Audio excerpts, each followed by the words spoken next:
Suatu hari di Prancis, terlihat upacara pemakaman baru aja selesai. Ketika acara bubar dan orang-orang pergi, ada satu bocil yang masih terus-menerus menaburkan bunga ke atas makam. Seakan seperti masih belum terima kenapa ibunya pergi meninggalkannya terlalu cepat. Sang ayah kemudian menyuruh si bocil pulang. Di mobil, meski tahu kalau kondisi putranya sedang sangat sedih dan butuh sekali sosok ayah untuk menguatkan, ayah justru malah menyuruh pulang ke rumah duluan karena dia ada jadwal rapat penting di kantor. Tanpa mengeluh sedikit pun, dengan ekspresi dingin, si bocil cuma diam dan menurut. 1 tahun berlalu, di suatu bazar terlihat ada seorang pria bernama Semi sedang sibuk menawarkan barang dagangannya ke para pengunjung. Meski kondisinya disabilitas tak bisa memakai tangan kanan, tapi Semi tak pernah meminta-minta. Dia jago banget jualan. Walaupun barang yang ditawarkan barang aneh, yaitu teko berkepala 2, tapi gara-gara pinter ngomong, hari itu dagangan Semi laris manis. Sayangnya di tengah jual beli, mendadak beberapa petugas polisi datang menyita seluruh barang dagangan Semi karena dianggap barang impor ilegal. Sepulangnya ke apartemen, Semi pusing memikirkan bagaimana cara melunasi hutangnya sebesar 3.000 euro, sedangkan semua uang tabungannya sudah dia gunakan untuk mengimpor ratusan teko berkepala 2 tadi dari luar negeri. Semi kecewa kenapa polisi tega menghukum pedagang kecil sepertinya. Tak lama kemudian istri Semi bernama Alice pulang. Setelah mendengar cerita suaminya, Alice shock. Padahal mereka sedang butuh sekali uang untuk merenovasi apartemen sekaligus untuk biaya kelahiran anak pertama mereka. Keesokan harinya di rumah yang sangat megah, terlihat si bocil dan ayah sedang sarapan bareng. Si bocil bernama Alex, sementara ayahnya bernama Philippe.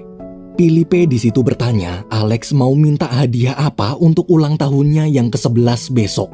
Dengan dingin, Alex menjawab dia tak mau apa-apa. Semenjak sang ibu meninggal, senyum di wajah Alex seakan telah hilang.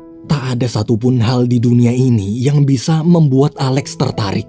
Dia selalu menyendiri, tak punya teman, tak punya keinginan. Di sisi lain, di kantor agensi penyalur pekerjaan, Semi bertanya pada staf di sana apakah ada lowongan kerja yang bisa menerima orang disabilitas sepertinya. Waktu memeriksa daftar lowongan, ada satu lowongan yang cocok untuk Semi, yaitu Satpam Mall.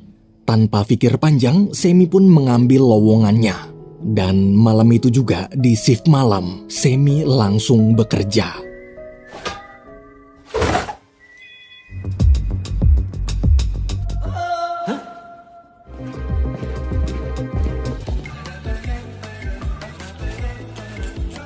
Tu vas chercher un vrai travail. J'étais hier à nous, vous êtes vraiment cool, hein, c'est ça que j'apprécie. Allô, les routiers, quelqu'un m'entend? Bien sûr, je l'ai vu. Paginya, Alex datang bersama para bodyguard serta direktur mall. Direktur mall berkata kalau hari ini Philippe telah menyewa seluruh mall khusus untuk Alex sebagai hadiah ulang tahunnya. Waktu lagi jalan ngeliat-liat, ada sesuatu di toko mainan yang menarik perhatian Alex. Pas dipantengin, mereka semua ngeliat Semi lagi ketiduran. Ketika Semi bangun dan melihat ada direktur mall, dia panik terus langsung pura-pura kerja. Pas mau turun celananya nyangkut. Saat bodyguard Alex mencoba membantu, gara-gara nggak bisa diem, Semi malah nggak sengaja nonjok mereka, bahkan sampai nyemprotin gas air mata. Melihat tingkah kocak Semi, tiba-tiba Alex bilang ke direktur mall kalau dia mau ngebeli satpam itu. Direktur pun kaget lalu berusaha menjelaskan manusia bukan barang yang bisa dibeli. Tapi waktu Alex ngancam akan ngadu ke bapaknya, direktur akhirnya menuruti keinginan Alex. Direktur kemudian mengajak Semi bicara berdua. Dia menawarkan Semi kerja lembur menemani Alex main seharian dengan bayaran 1.000 euro atau 16 juta rupiah. Meski bingung, tapi karena butuh uang, Semi pun menerima tawaran barusan. Saat mereka berdua nyamperin Alex, Alex minta mainannya dimasukin ke box. Mendengar itu, Semi protes ke direktur. Bukannya tadi dia cuma disuruh nemenin main doang, kenapa jadi dimasukin ke box? Dia ini orang, bukan barang. Direktur lalu menjelaskan, nggak ada yang boleh nolak permintaan orang terkaya di Perancis. Asal Semi tahu, bocil itu adalah bos dari segala bos. Berapapun uang yang Semi minta, pasti dia kasih, asalkan Semi mau dimasukin ke box. Semi di situ bilang, buat ngelunasin utangnya, dia butuh uang 3.000 euro. Tanpa pikir panjang, direktur setuju. Terus langsung memerintahkan stafnya, bungkus nih orang. Mon cadeau cool. Monsieur, dame. Ouvre.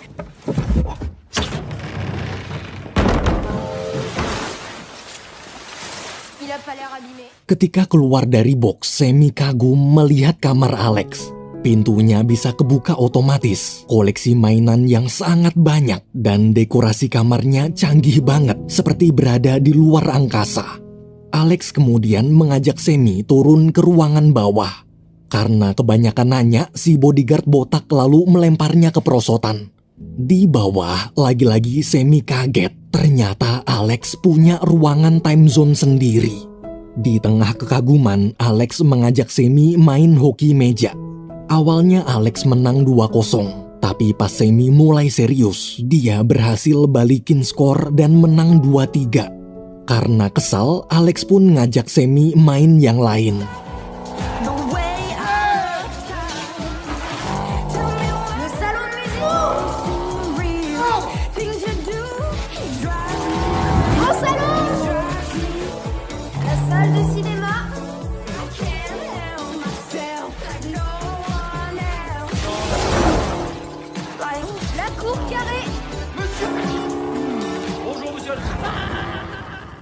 Saat Philippe baru pulang, bodyguard melapor sambil menunjukkan video unboxing Semi yang tadi dia rekam. Melihat anaknya memperlakukan orang lain seperti mainan, Philippe pun menyuruh si bodyguard menghapus videonya. Jika sampai rekaman video itu tersebar, bisa gawat. Di dalam, waktu Semi dan Alex lagi main polisi-polisian, Philippe datang menyapa lalu mengajak makan bareng. Di meja makan, meski segalanya terlihat mewah, namun Semi bingung kenapa suasananya sepi banget. Bahkan Philippe udah makan duluan tanpa bilang selamat makan. Ketika mencicipi makanannya, Semi sampai nangis saking enaknya. Dia tak menyangka bagaimana bisa Philippe dan Alex makan makanan seenak ini setiap hari, tapi keluarga mereka kelihatan tak bahagia. Selesai makan, pelayan membawakan kue, lalu Philippe mengucapkan selamat ulang tahun. Semi makin bingung, jangankan tepuk tangan, senyuman aja nggak ada. Setelah merayakan ulang tahun Alex, di luar Semi menandatangani surat pernyataan untuk tak memberitahu kejadian hari ini pada siapapun, lalu mengambil bayarannya. Waktu mau pulang, mendadak Philippe memanggil. Philippe meminta Semi tetap tinggal dan menemani anaknya main. Ia cerita, semenjak ibunya meninggal, Alex berubah jadi anak pemurung. Tak ada satu hal pun di dunia ini yang bisa membuat anaknya tertarik. Padahal dia sudah berusaha membelikan berbagai macam hal. Meski menjadikan orang sebagai mainan adalah hal aneh, tapi baru kali ini dia melihat Alex tertarik pada sesuatu. Sayangnya, Semi menolak karena tugasnya di sini telah selesai. Tadi dia rela dijadikan mainan cuma demi melunasi hutangnya sebesar 3.000 euro. Jika bukan karena utang, dia tak mungkin mau. Bagaimanapun juga, dia tetap manusia yang punya harga diri dan tak akan pernah mau dijadikan mainan. Tapi pas mau pergi, Philippe bilang, gimana kalau Semi digaji 14.000 euro atau 200 juta rupiah setiap minggu. Mendengar tawaran itu, malamnya Semi nemenin Alex lagi. Autour de lui gravite qu'il est né il y a 4,6 milliards de On est dans Star Trek. Dans l'espace, là. Melihat kecanggihan hologram di kamar Alex, Semi begitu kagum. Alex di situ sedang membuat video untuk channel YouTube-nya. Selesai mengupload video, Alex lalu naik ke kasur dan tidur. Waktu tahu kalau kasur Alex bisa melayang, Semi kebingungan. Setelah lampu kamar dimatikan, karena tak bisa tidur, Semi pun jalan-jalan keluar. Saat baru turun tangga, dia merasa aneh. Kenapa ada toilet di depan pintu utama? Pas mau ngencing, tiba-tiba Philippe muncul. Philippe bilang barang yang mau Semi kencingin itu bukan toilet, tapi karya seni senilai 2 juta euro atau 32 miliar rupiah. Philippe lalu mengajak Semi melihat-lihat koleksinya. Ada patung zebra nyungsep senilai jutaan euro dan barang-barang aneh lainnya. Sambil jalan, Semi cerita, sekarang istrinya sedang hamil besar, mungkin sebentar lagi akan melahirkan. Semi bertanya pada Philippe bagaimana rasanya saat pertama kali menyaksikan bayinya lahir ke dunia. Mendengar itu, Philippe hanya menjawab dia tak merasakan apapun. Baginya menjadi seorang ayah tak semudah yang dibayangkan. Menjadi ayah sangat sulit. Pagi hari, waktu baru bangun, pelayan memberitahu kalau hari ini Sam boleh pulang dulu untuk mengambil baju-bajunya di rumah. Semi kemudian diantarkan supir. Sesampainya di apartemen, para tetangga berkumpul menyambut kedatangan Semi. Semi ini memang terkenal baik pada semua tetangganya. Melihat dia datang naik mobil mewah, para tetangga jadi makin heboh. Dalam apartemen, Alice ngambek kenapa suaminya menghilang 2 hari tanpa kabar. Karena sudah tanda tangan surat perjanjian untuk tak membocorkan kejadian di rumah Alex, Semi pun terpaksa mengarang cerita bohong. Namun meski sudah berkali-kali dijelaskan kalau dia dapat pekerjaan baru, Alice masih tetap tak percaya. Ketika melihat suaminya pakai baju bagus, wangi dan mendadak mengemasi barang-barang, Alice nangis. Dia yakin suaminya pasti selingkuh. Semi lalu pamer. Dia memerintahkan supir buka tutup pintu mobil. Si supir pun buka tutup pintu mobil sesuai perintah. Semi cerita sekarang dia punya banyak anak buah. Tapi Alice masih belum percaya. Bisa aja supir itu teman yang udah diajak kerjasama.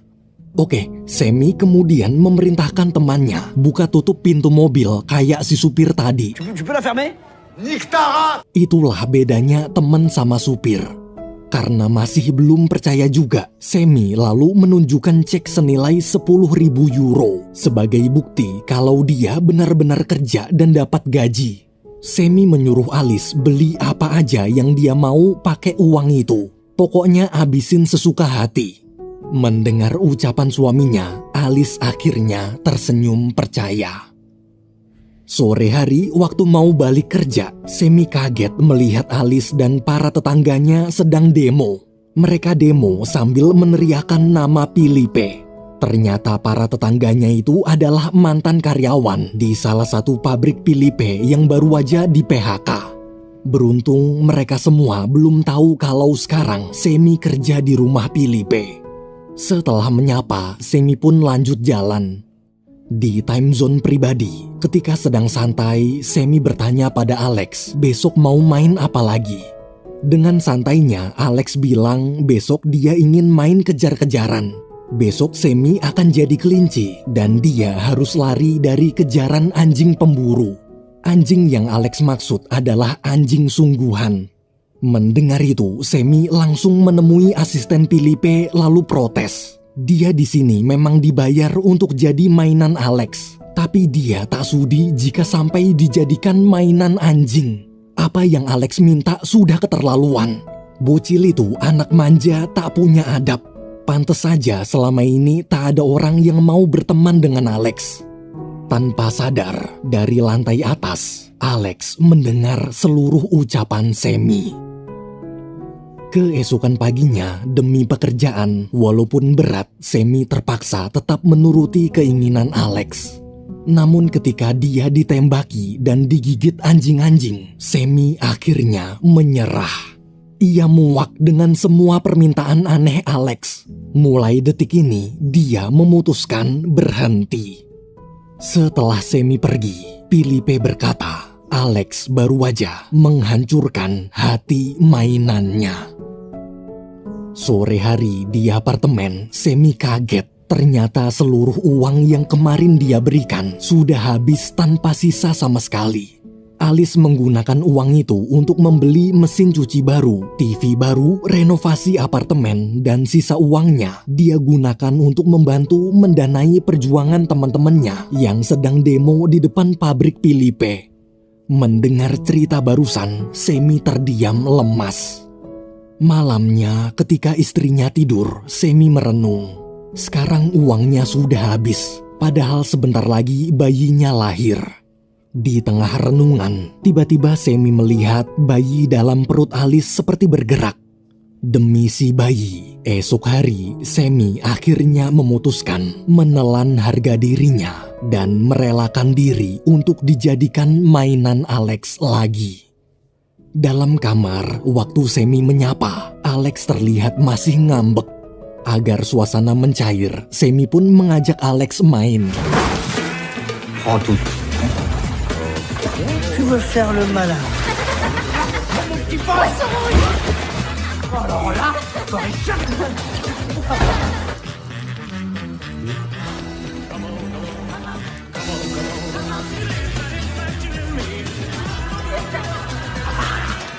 Non, je fais ça.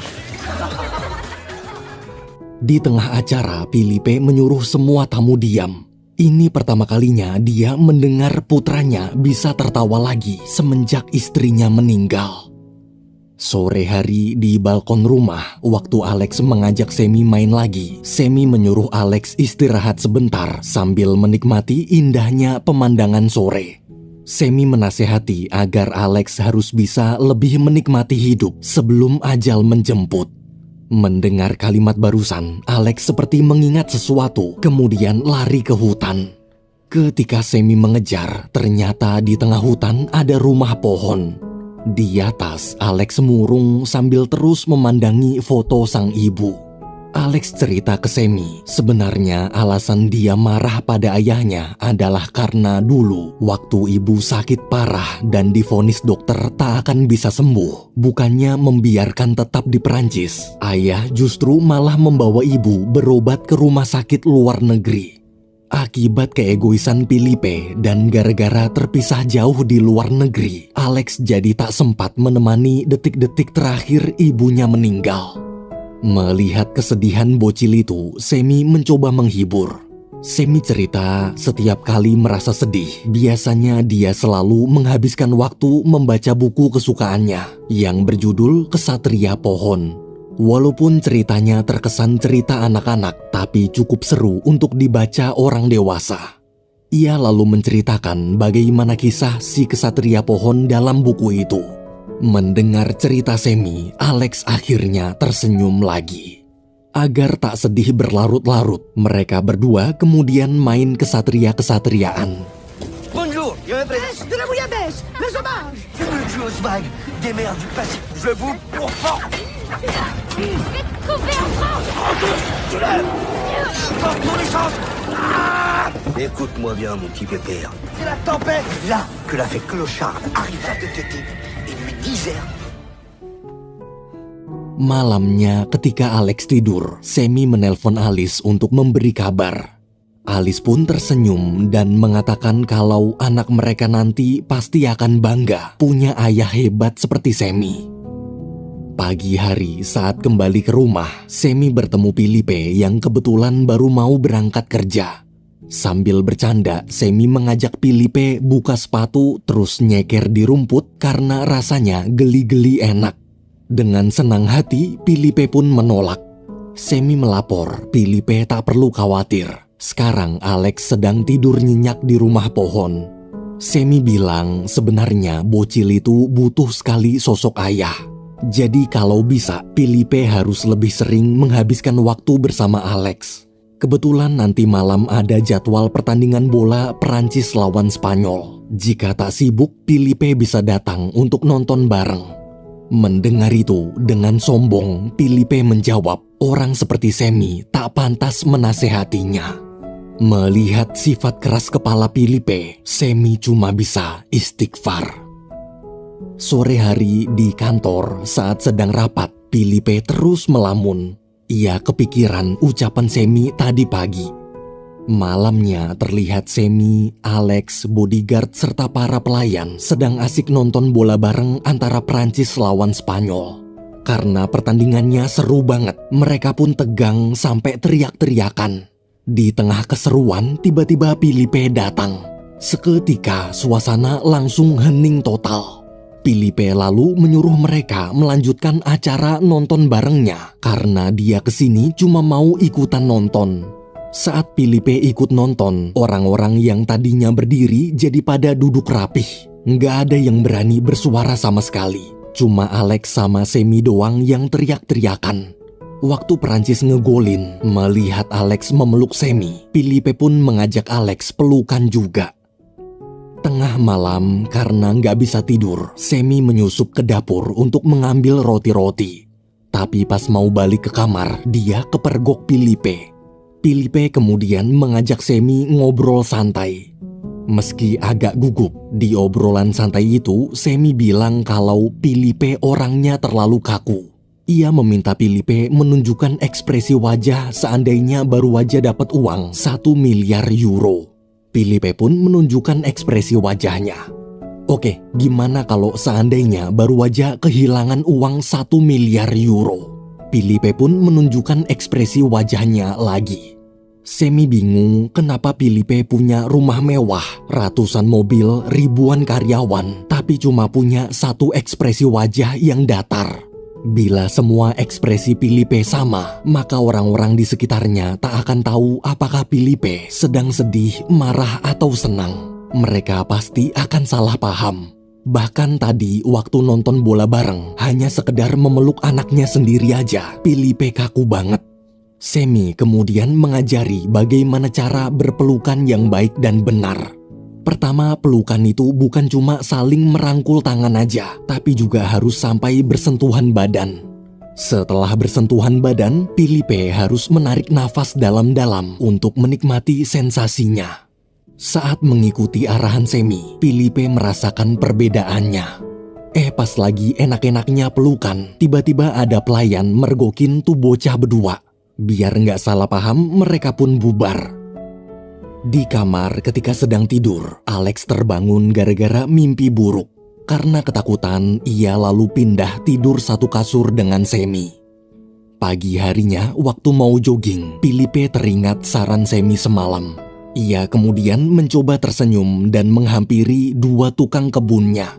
Sambil memasang wajah ramah, Philippe menyapa salah satu tukang kebun bernama Paul. Tapi ternyata dia salah orang. Nama tukang kebun itu Lucien, Paul yang satunya lagi. Philippe lalu menanyakan bagaimana kabar putri Lucien. Lagi-lagi dia salah. Lucien anaknya cowok, yang anaknya cewek si Paul. Karena suasananya canggung, Philippe pun lanjut jogging. Selesai lari pagi, ketika ingin membangunkan anaknya, Philippe melihat Alex dan Semi sedang tidur satu kasur berdua. Philippe sangat cemburu. Seumur hidupnya, dia tak pernah bisa sedekat itu dengan anaknya sendiri. Tak lama kemudian, setelah Semi bangun, dia iseng mencoba memainkan piano yang biasa dimainkan almarhum ibu Alex saat masih hidup. Melihat sikap kurang ajar Semi, apalagi masih merasa cemburu soal tadi, Philippe pun marah besar. Nggak ada angin, nggak ada hujan, tiba-tiba Philippe memecat Semi dan mengusirnya dari rumah. Si bodyguard botak lalu melempar Semi keluar. Dia terlihat senang, akhirnya Semi dipecat juga. Selama ini dia sudah muak dengan tingkah laku kurang ajar Semi. Tak lama kemudian di tengah jalan, dari belakang Alex menyusul Semi naik mobil mininya.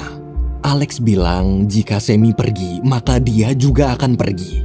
Meski Semi sudah berusaha menyuruh Alex pulang, bocil itu tetap memaksa ikut. Mau nggak mau, Semi pun mengajak Alex ke apartemennya. Mexicain, t'attaques les abdos. J'ai joué ta date de naissance, comme ça t'as gagné au loto. Oh, les Chicago nuls. Viens, être mon ami d'enfance. Viens t'asseoir à côté de moi. Je vais te montrer comment ça. Sortez pas le gars chiqué, là, que t'es blindé maintenant. Di sisi lain, waktu tahu kalau Alex kabur dari rumah, Felipe marah kenapa si bodyguard tak bisa menjaga anaknya. Saking marahnya, detik itu juga si bodyguard pun dipecat. Mendengar ucapan Felipe, si bodyguard kecewa, padahal dia sudah 10 tahun bekerja di sini. Si bodyguard lalu pergi dari sana dengan wajah penuh dendam. Sementara di apartemen, Sammy memperkenalkan Alex ke istri, teman, serta tetangganya. Ketika Alice sedang kerepotan, dengan sigap Alex membantu. Semenjak kehadiran Sammy, sifat bocil manja nggak tahu diri itu sekarang kelihatan sudah mulai berubah lebih baik. Di meja makan, Sammy menuangkan teh menggunakan teko berkepala duanya. Melihat teko unik Sammy, Alex kagum. Alice lalu bertanya tentang keseharian Alex. Karena takut pekerjaannya ketahuan, Sammy buru-buru membawa Alex keluar. Di luar, wajah Alex begitu bahagia. Untuk pertama kalinya, dia bisa main sama anak-anak seumurannya. Tapi waktu lagi asik main, ada bocah songong ngebully Alex dan ngajak berantem. Awalnya Sammy berusaha memisahkan mereka karena takut anak bosnya terluka. Tapi tanpa diduga-duga, ternyata Alex bisa bela diri. Setelah menghajar si bocah songong, Sammy mengajak Alex kabur. Di atap apartemen, mereka berdua menikmati indahnya pemandangan sore bersama. Nggak tahu kenapa, pemandangan sore di tempat sederhana ini bagi Alex terasa jauh lebih indah dibanding pemandangan di balkon rumah mewahnya. Di tengah perbincangan, Sammy memberikan buku yang kemarin dia ceritakan, yaitu buku berjudul Kesatria Pohon. Sammy mengatakan Alex boleh menyimpan buku itu sebagai hadiah ulang tahun darinya. Alex sangat senang. Hadiah buku sederhana ini adalah hadiah ulang tahun terbaik dalam hidupnya. Setelah puas menghabiskan waktu bersama, Sammy lalu mengantarkan Alex pulang sebelum larut malam. Namun di depan gerbang apartemen, mendadak Felipe bersama para bodyguardnya datang membawa paksa Alex masuk ke mobil dan mengancam Sammy agar jangan pernah berani-berani mendekati Alex lagi. Melihat si bocil pergi, Sammy sedih. Namun dia yakin Alex pasti akan tetap bisa bahagia dengan atau tanpa kehadirannya. Ketika berjalan kembali ke apartemen, Sammy merasa aneh kenapa orang-orang memandanginya dengan tatapan sinis sambil meledeknya soal video viral di YouTube. Dalam mobil di perjalanan pulang, notifikasi di HP Felipe dan Alex berbunyi terus-menerus. Waktu diperiksa, mereka kaget melihat semua video selama Sammy jadi mainan di rumah Alex telah disebarkan oleh si bodyguard botak di YouTube. Dalam hitungan jam, video itu pun viral sampai masuk berita, bahkan dibuat parodi di mana-mana. Di apartemen, Alice menangis dan marah sejadi-jadinya. Ia kecewa kenapa selama ini suaminya berbohong. Dia benar-benar malu punya suami yang dijadikan mainan orang kaya. Apalagi orang kaya itu adalah orang kaya jahat yang telah mem-PHK seluruh tetangganya di sini. Dengan perasaan hancur, Alice meminta Sammy pergi dari rumah. Dia tak mau anaknya nanti punya ayah yang tak punya harga diri dan membuat malu keluarga. Every day's mine, I love you for that.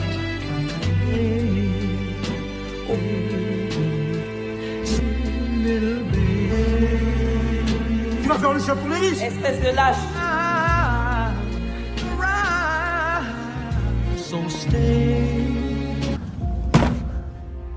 Di rumah Felipe, semua karyawan menonton demo besar-besaran di TV. Para warga, terutama tetangga Sammy, marah.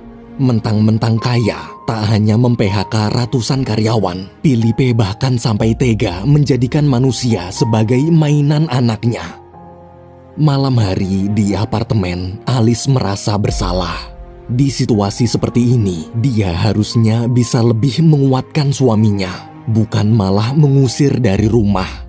Alice sadar Sammy melakukan ini pasti hanya untuk mencari uang demi membahagiakan dia dan bayinya. Pagi hari di rumah pohon, Felipe datang memanggil-manggil Alex dan menyuruhnya segera turun. Filipe bilang nanti sore dia ingin liburan ke Jepang, lalu meminta Alex ikut. Awalnya Alex hanya diam, namun setelah merenung, dia akhirnya menjawab. Jika ayah mau dia ikut pergi ke Jepang, maka dia minta satu permintaan. Siangnya, Filipe mengundang semua demonstran datang ke rumah, kemudian memberitahu bahwa Alex telah memintanya untuk membatalkan keputusan PHK perusahaan. Sebagai ayah, Filipe pun mengabulkan permintaan anaknya itu. Jadi mulai besok, semua demonstran yang terkena PHK bisa kembali bekerja. Mendengar berita barusan, seluruh demonstran bersorak gembira. Di tengah kegembiraan, Alice marah. Kenapa mereka semua cuma mementingkan diri mereka sendiri seakan lupa dengan kondisi Semi? Kemarin mereka membenci Semi karena dianggap pengkhianat gara-gara bekerja untuk Filipe. Sekarang mereka menyorakkan nama Filipe tapi melupakan Semi. Alice sangat kecewa. Waktu lagi marah-marah, tiba-tiba perut Alice mules ingin melahirkan. Orang-orang pun panik lalu bergegas mengantarkannya ke rumah sakit. Setelah mengabulkan permintaan putranya, Filipe dan Alex kemudian berangkat ke Jepang. Di perjalanan menuju bandara, Filipe berkata jika sudah besar nanti Alex akan menjadi penerus perusahaannya. Alex menjawab seandainya harus meneruskan perusahaan, dia tak mau jadi seperti ayahnya. Untuk apa jadi orang yang punya segalanya dan mampu mengirim ibu berobat ke rumah sakit terbaik di luar negeri, tapi justru malah memisahkan ibu itu dengan anaknya di rumah. Hingga akhirnya si anak tak sempat menghabiskan waktu bersama di momen-momen terakhir dalam hidup ibunya. Mendengar ucapan Alex dari lubuk hati terdalam, Filipe minta maaf karena dia telah gagal menjadi ayah yang baik. Di tengah keheningan, Alex berkata, gara-gara sifat egois ayah, mungkin nanti Semi juga akan sedih dan menyesal karena tak sempat menyaksikan momen-momen kelahiran bayinya. Filipe pun tertampar. Ia lalu menyuruh si supir putar balik menuju rumah sakit. Di rumah pohon, pelayan dan anak buah Filipe teriak memanggil-manggil Semi. Mereka diperintahkan Filipe untuk menjemput dan mengantarkan Semi ke rumah sakit secepat mungkin. Ternyata dari kemarin, diam-diam Alex menyembunyikan Semi di rumah pohonnya. Waktu tahu istrinya ingin melahirkan, Semi buru-buru berangkat.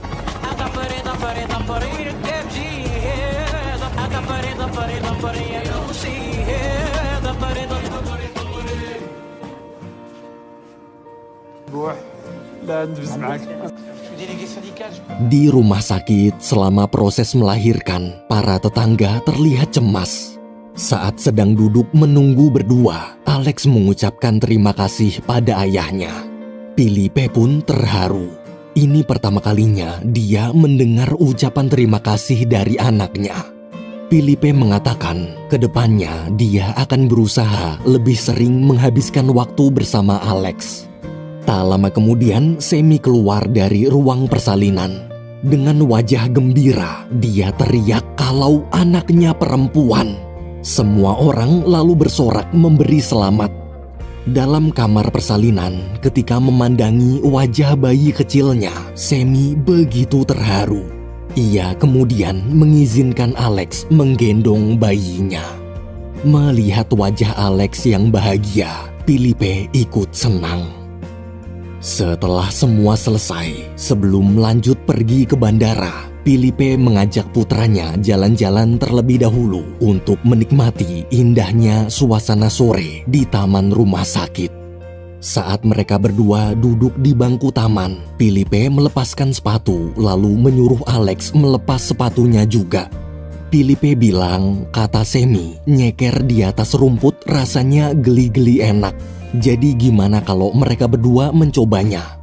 Dengan gembira, ayah dan anak itu akhirnya menghabiskan waktu bersama, menikmati hal-hal sederhana yang terasa indah.